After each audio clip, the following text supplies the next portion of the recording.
आज की कहानी है लालची लोमड़ी की कहानी। लालची लोमड़ी की कहानी में यह है कि एक बार की बात है, एक जंगल में एक चालाक लोमड़ी रहा करती थी। गर्मियों के दिन थे और वह भूख से परेशान होकर जंगल में भटक रही थी। बहुत देर जंगल में भटकने के बाद लोमड़ी को एक खरगोश मिला, लेकिन खरगोश मिलने के बाद लोमड़ी ने खरगोश को खाने की बजाय उसे छोड़ दिया, क्योंकि वह इतना छोटा था कि उसे खाने से लोमड़ी का पेट कहाँ भरने वाला था। इसके बाद लोमड़ी आगे बढ़ी, फिर से जंगल में भटकने लगी। कुछ देर जंगल में भटकने के बाद भूखी लोमड़ी को एक हिरण दिखा। हिरण को देखते ही लोमड़ी के मुंह में पानी आ गया। लोमड़ी हिरण को पकड़ने के लिए उसके पीछे दौड़ने लगी। लोमड़ी ने अपनी पूरी ताकत से हिरण का पीछा किया, पर हिरण लोमड़ी की पकड़ में नहीं आया। अब लोमड़ी खाने की तलाश में बहुत ही थक चुकी थी।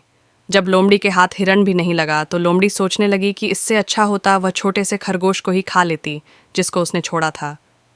कुछ देर आराम करने के बाद लोमड़ी खरगोश को ढूंढने के लिए फिर से जंगल में भटकने लगी। जंगल में खरगोश को ढूंढते हुए लोमड़ी वहां पहुंची जहां उसने खरगोश को देखा था, लेकिन लोमड़ी को वहां खरगोश नहीं दिखा। थक हार कर लोमड़ी को अपनी गुफा में लौटना पड़ा, जिसके बाद कई दिनों तक भूखी लोमड़ी को अपनी गुफा में भूखा रहना पड़ा और बहुत दिन बीत जाने के बाद लोमड़ी को खाना मिला। उपरोक्त लोमड़ी की कहानी से हमें यह शिक्षा मिलती है कि हमें लालच नहीं करना चाहिए। यदि लालच किए बिना संतोषी जीवन जीते हैं तो आप सुखी रहते हैं। हिंदी का लालच के प्रसिद्ध मुहावरा भी है कि लालच बुरी बला है।